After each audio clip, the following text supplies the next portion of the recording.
क्या आप देश और दुनिया की खबरों से रह जाते हैं बेखबर? तो सब्सक्राइब कर लीजिए हमारे HT न्यूज चैनल को और बेल आइकॉन को दबाना मत भूलिएगा। लोकसभा चुनाव 2019 में जिस राम मंदिर को बीजेपी के लिए बड़ा मुद्दा माना जा रहा है, उसे कांग्रेस अध्यक्ष राहुल गांधी ने सिरे से नकार दिया है। राहुल ने शुक्रवार को पहली बार राम मंदिर मुद्दे पर अपनी बात कही।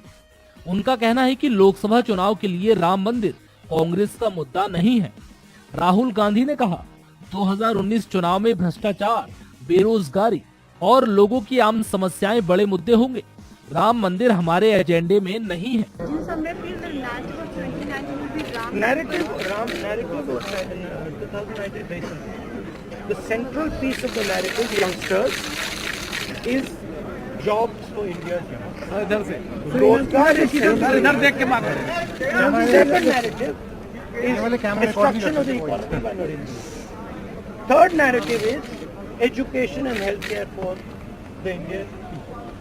And last narrative is immense corruption done. आपको बता दें कि सुप्रीम कोर्ट में शुक्रवार को अयोध्या जमीन विवाद मामले की सुनवाई को 10 जनवरी तक के लिए टाल दिया गया है।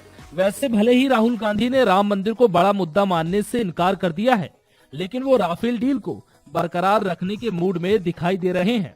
शुक्रवार को एक बार फिर राहुल गांधी आक्रामक अंदाज में नजर आए और मोदी सरकार पर हमला बोला। पीएम मोदी को लोकसभा में बहस की चुनौती देने वाले राहुल गांधी ने कहा कि पीएम मोदी राफेल पर चर्चा से भाग रहे हैं।